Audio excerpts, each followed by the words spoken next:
Yo, what is going on, everybody? It's Arya and Erfan back here with episode number 20 of the Asian Football Show. It's been a while, but we have a lot to cover in this episode. More of the, I guess, less talked about competitions that we're about to dive in. Obviously, we're going to be talking about the AFC Under-23 Asian Cup, the Futsal Asian Cup. We're going to be talking about the Champions League semis and the final first leg that actually just happened today at the time of recording. Then we've got the AFC Cup finals. We've got the CAFA Under-18 Women's Championship, which we promised we're going to deliver on. And then we've got the ongoing AFC Under-17 Women's Asian Cup as well. And a little bit of Olympic news to talk about as well, because I guess that's relevant to Asian football. So, yeah, Erfan, my co-host, how are you doing, my friend? Yeah, thank you so much for the introduction. And yeah, as always, we are back again, and we do have a lot of topics to cover. And like you said, with the Asian Cup going on, which is such a big event, people would have thought things would calm down for Asian football, and it did. Obviously, they're not as big as the Asian Cup, but they are still tournaments that are very important for Asian football. So yeah, what are we covering first, Arya? We're going to be talking about the Under-23 AFC Asian Cup, I guess. And by the way, guys, just a heads up. Sorry if I sound a little bit like grouchy or something. I am sick, so I may sound a little bit weird. Moving on to Group A here. So we've got Qatar, Indonesia, Australia, and Jordan, which is actually has been a very great group to watch. Qatar finishing first with all of their games. No, sorry, they won the first two, and they tied Australia. Indonesia going through second, and also yeah, did I say Indonesia? Indonesia going second, and Australia surprisingly left out third. They finished third with only 2 points, and Jordan as well after their fantastic Asian Cup campaign here in the Under-23 AFC Asian Cup didn't go so well. They finished fourth. For Group B, we've got South Korea, Japan, China, and UAE. South Korea winning all three of their games. Japan going second, China going third, the UAE going fourth with no points at all. I find you must feel kind of sad about that. For Group C, we've got Iraq, Saudi Arabia, Tajikistan, and Thailand in order. So Saudi Arabia and Iraq make it out top, both equal with 6 points. As for Group D, Uzbekistan winning all three of their games, 9 points. Second is Vietnam, Kuwait, and Malaysia successively. So as you can see, there's only four groups, which we've talked about why this should be something that should be changed. Four groups is not enough for a tournament, in my opinion. And obviously, there's the exclusion of some big teams, Iran included. They're not qualified because of what I think they had like an extra red card or something. I don't remember what it was, or yellow card was it? I don't know. Anyways, that's that. And if fun, you can go out with your Uh, knockout. yeah, just some things to mention. For the group stage, Group A was amazing. Obviously Indonesia, the surprise, and Australia very much disappointed. And there was some controversy for that group, especially the Qatar against Jordan game, because Qatar hosts. People obviously before the tournament they thought they're going to get some refereeing decisions for them, and well, looks like that happened. There was a situation in the game versus Jordan that the Thai referee just refused to look at the VAR screen for some reason. It was like during the 100th minute of the game as well. I think it was for Jordanian penalty, and it was just horrible refereeing from the Thai referee. And another one, I'd like to mention the UAE. They finished the tournament on 3 losses. Obviously, it's disappointing. There's the management to blame, but there's also the clubs to blame as well, because most of the best U23 players of UAE play for either Shabab Al Ahli and Al Ain, and both those clubs refused to release their players for this tournament, which is very bad. But been a very bad look for the country, because this is basically the qualifiers for the Olympics. And when you don't let your best U23 players play, what are you going to expect? Now, Al Ain I can understand, because they're playing in the Champions League. They have very important games, and they're going to need their best players, because some of their starters are under 23s. But for Sharab Al Ahli, they have no chance of winning the league. They're in a good spot in the league right now, and I think it's a very big loss for them. Okay, yeah. So yeah, let's move on to the knockouts. So in the quarterfinals, Qatar lost to Japan in extra time, 4-2. Iraq beat Vietnam 1-0. Indonesia versus South Korea, well, that was a crazy game. It ended 2-2 in normal time and after extra time, and it finished 11-10 on penalties, which is insane still. There was two players who had to take penalties twice. That's how many penalties were taken in this game. Uzbekistan beat Saudi Arabia 2-0, and Iraq beat Vietnam. I mentioned that already, I think. And yeah, those were the four quarterfinal games. You want to take us through the semifinals, Arya? Yeah, so the semifinals on the other side of the bracket, Japan played Iraq. I think Iraqi fans were expecting or hoping for what they did in the Asian Cup itself, where they beat Japan. But Japan got the better of them. The game finished 2-0. And I must give a huge shout out to Mao Hosoya, who played in both the actual Asian Cup and here in the under-23 Asian Cup. Had a fantastic tournament all along. And then on the other side of the bracket, we've got Indonesia's Dreams, who unfortunately got crushed by Uzbekistan. They won 2-0 as well. And Japan and Uzbekistan met in the final. And although Japan did win 1-0, Uzbekistan were actually very close of I think, was it tying the game or was it to win the game? I don't remember specifically, but they missed a penalty, which is a 90th minute penalty, which is incredible when you just think about it. Missing a penalty to then conceding right after, I think, um, it's yeah, that's tough, especially against Japan. You don't get many chances to beat Japan, and yeah, that's tough on Uzbekistan. Yeah, I agree. And Iran did actually have a representative in this tournament. And the final was refereed by Iranian referee Mohd Bonyadi fan. So at least we have some sort of representative Wow, in the tournament. wow, amazing Amazing. news. We claimed the whole title. Um, anyways, yeah, so the teams that have qualified for the Olympics are the top three, which is Japan, Uzbekistan, and Iraq, who beat Indonesia in the third place game. And Indonesia then unfortunately lost to Guinea in the AFC and African playoff. So yeah, Asia will have three representatives in the Olympics. And yeah, just another shout out for Indonesia. You know, they did better than expected at the Asian Cup, the senior tournament, and a semi-final performance in the U23 Asian Cup is an amazing result for them. So I think we have a lot to look forward to in Indonesian football in the future. Don't you agree, Arya? Yeah, tough on them for not qualifying for the Olympics, but it is what it is. It happens, and we slowly now move on to, I believe, is the AFC Asian Cup futsal. So that's the futsal edition of the Asian Cup, which I gotta be completely honest, I watched a couple of games and it was the Iran games. But I heard a lot of positive things from this tournament.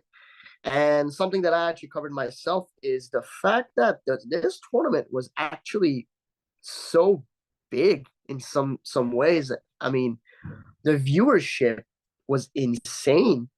I remember, I think was it the Iraq versus Thailand game, I believe it was. There was like 1 million concurrent viewers on YouTube. Like that is insane. It is genuinely insane. It's impressive because that's how much this tournament is, or not tournament, but the sport in general is improving, and people are finally watching it. And then we've got debutants Afghanistan, who did so well. I mean, we're going to talk about them later on. Erfan, I think you have a lot to say about Afghanistan themselves, but we're not going to talk too much about this. Iran won the whole thing. They were the finalists. They played against Thailand. They won 4-1, I believe. But the biggest surprise would be Japan itself, who crashed out at the group stages, which is very unusual. And some other bits of history. I think South Korea scored or earned their first point in how many years, which is cool to see. But yeah, you want to add anything else for Afghanistan specifically? Yeah, not only Afghanistan, but Central Asia. Wow, they just Yeah, completely yeah, dominated this tournament. You know, there's six Central Asian nations. The top five, four of them were from Central Asia, and Kyrgyzstan, the other team, was sixth. So you know, unfortunate for them that they didn't qualify. Um, but yeah, like you said, Afghanistan, massive props to them. with their head coach Majid Mortazai, Iranian head coach, and they actually do a lot of their training in Iran as well. Most of their players, they don't even have a futsal league in their country, and most of their players are playing in Iran. I watched almost all their games. They have a very good captain in Akbar Kazemi, and yeah, the fact that the team was so united, uh, and they just gave it all until the very last moment. It was just amazing to see, and I think they got very unlucky against Tajikistan as well. They could have definitely made the semifinals. And then yeah, like you mentioned, the Japan situation, that was a complete shock to me. I expected them to make the final. I would have definitely bet on a Japan-Iran final before the tournament started, but a loss to Kyrgyzstan, again, Central Asian nation, and then a draw against Tajikistan just shattered Japanese dreams of going to the World Cup. Yeah. So yeah, this is gonna be. I don't know if this is Japan's only time not reaching the futsal World Cup, but It's definitely been a while.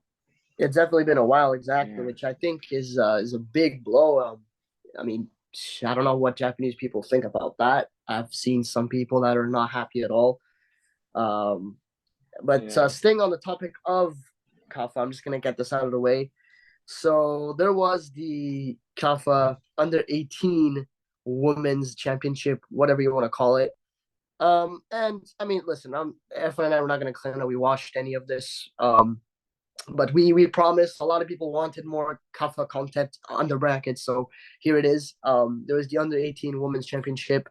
I think Iran won the whole thing, and so the way it worked, I think it was with a standing. I don't think it was an actual tournament. I think it's just who got the most points, if I'm not mistaken. Iran had 10 points. Uzbekistan finished second with 9. Kyrgyzstan Republic with 7. Tajikistan with third. And Turkmenistan actually lost all of their games. They only scored 2 goals. A disastrous tournament for them. And that's that for the CAFA Under 18 Women's Championship. And one more thing I want to add to this has been requested by a few people. So there is the CAFA Referee Assessors webinar. So if anyone is interested in refereeing or anything like that, there's actually a lot of resources for you guys to do so. There's you just go to their website or their Instagram. It's always there. They spam the hell out of it. Yeah, it's basically a webinar that you join through Zoom, and they just go and they talk about how you can ref stuff, and not just for CAFA itself, but I guess it'd be good experience for anyone trying to get into that field, right? So that's that, and that's CAFA done. Let's move on to some of the more spicier stuff, the Asian Champions League and the AFC Cup. I'm gonna get fun and go through that. So let's do it. yeah. Thank you so much for that, Arya. So let's move on to the club competitions. First of all, I'll just mention the AFC Cup final. So Al Ahad of Lebanon played Central Coast Mariners of Australia, and the game actually took place in Oman. It was supposed to be hosted by Al Ahad, but due to security reasons in Lebanon, they had to host it somewhere else. And unfortunately, it was an empty stadium in Muscat, the capital of Oman. Alu Kol, a Sudanese-born player who's representing Australia, scored the Central Coast Mariners' only goal of the game in the 84th minute to win the game, and it was a very unfortunate goal to concede for Al Ahad. The goalkeeper was putting on a show before that, but then an unfortunate mistake for him, and the Australians win the last edition of the AFC Cup. Unless there's anything you want to add, Arya, I think we should move on to the Champions League. Yeah, I mean, there's nothing really much to add for the AFC Cup. That's that. We're both kind of excited to see how that's going to unfold next year with this whole new revamp.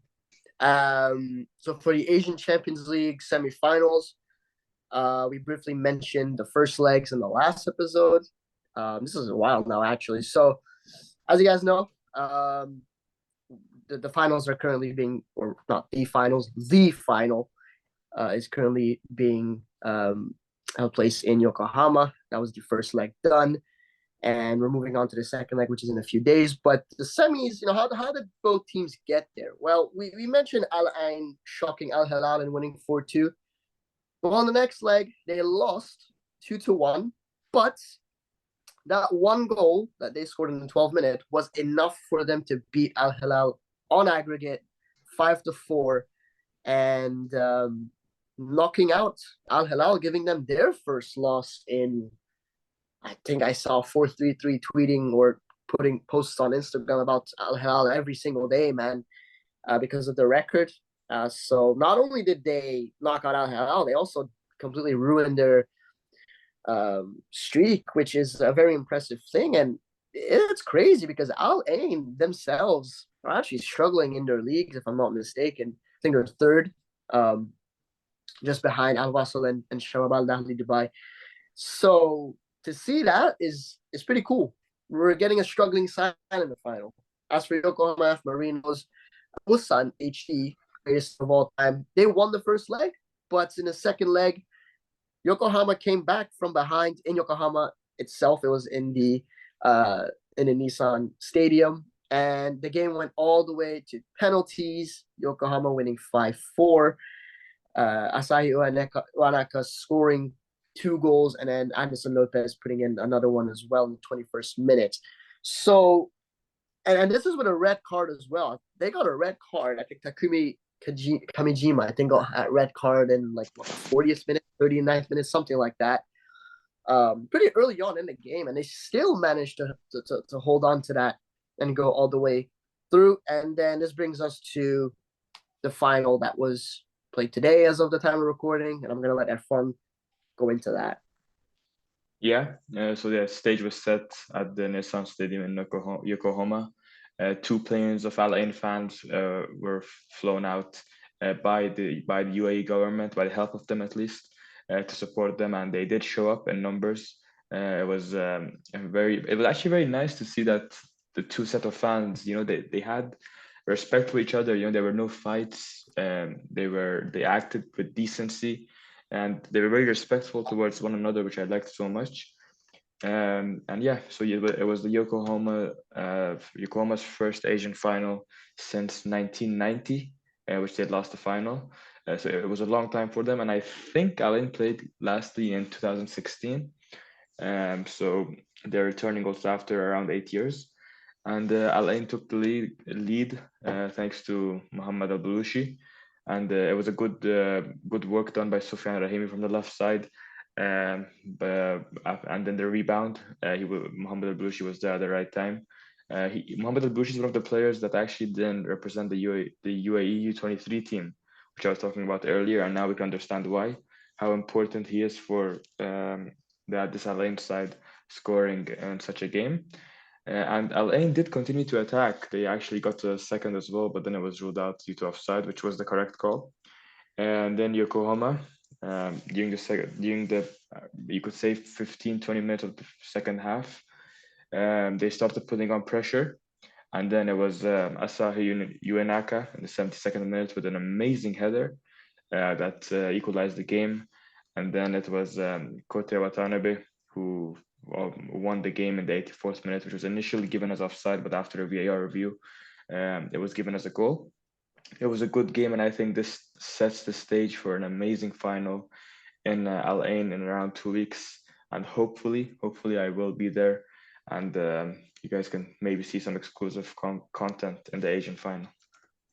So yeah, Arya? And there's a few things I wanted to add as well, and is that Yokohama themselves are actually struggling in the league as well. So we're having like 2 struggling sides in a final, which is, I think, is beautiful to see. It just shows how tournament football is like, Exactly. And I guess something I want to ask you, Irfan, is this winnable for Al Ain? They're going to have the home support. They're, they in some way, they're losing by 1, but did you have the home advantage, as some would say? What do you think? What do you think is going to happen? Yeah, like you mentioned, Al Ain are definitely struggling in the league. I mean, not only in the league, but all the domestic competitions. I mean, they got knocked out of the President's Cup by Ittihad Kalba and Mehdi Ghaedi, and they're just drawing and losing all these games. It's not a good look for them in the league. but it's this popular saying here in the UAE that Al Ain are Zaim, they're the leaders of Asia, and they just, I don't know, something hits when they play in the AFC Champions League. It's like it's their competition, and the home support has been amazing, to be honest. I haven't seen a team being supported like this for an Asian tournament in a long, long time. We've had AFC games being held in Al Ain before, but they haven't been this packed out in a very long time.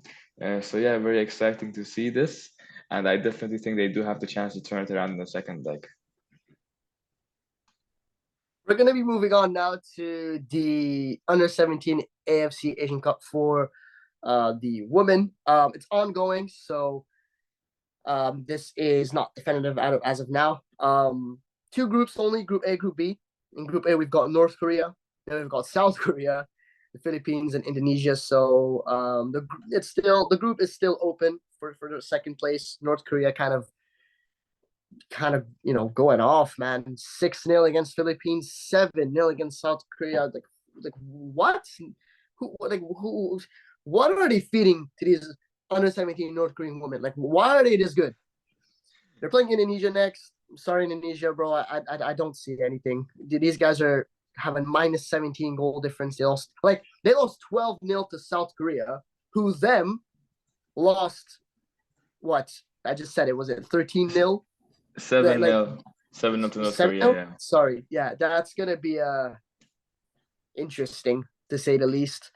And then on Group B, we've got Japan, China, Australia, and Thailand. I think it's pretty clear that Japan and China are both going through because Australia and Thailand both have 0 points. Australia is kind of under – I mean, I don't know if that's kind of a trend recently. They've been kind of underperforming in these sort of tournaments that they're not really supposed to be underperforming. 0 points is tragic. You got to at least expect something.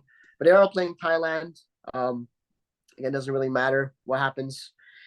And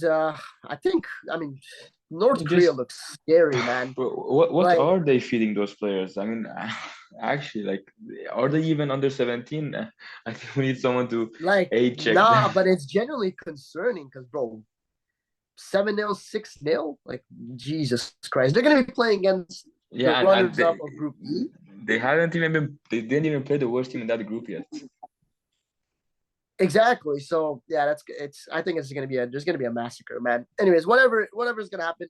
The game's gonna be tomorrow at the time of recording, 4 a.m. my time, so we will not be watching. I don't think Erfan's gonna be watching that anyways. I mean, yeah. We're gonna be keeping update of what goes on in the next podcast. We've been a little bit inactive on the Twitter account. I've been inactive on Twitter in general, not just on the Asian Football Show on my own. Yeah, and I'm sick. Yeah, life's not good at the moment. But yeah, we move on. I think that's pretty much it. Erfan, unless you want to add anything to this. So yeah, I think we covered everything there is for today. The AFC U23, the futsal, the CAFA webinar. All very important events. Is there anything you want to add, maybe? Yeah. Shout out the CAFA referee webinar. It delivered the latest knowledge. It facilitated experience exchange among referee assessors who officiate domestic and international matches.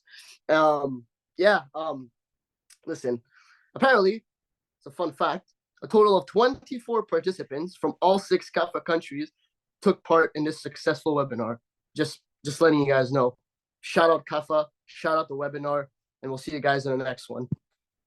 Goodbye.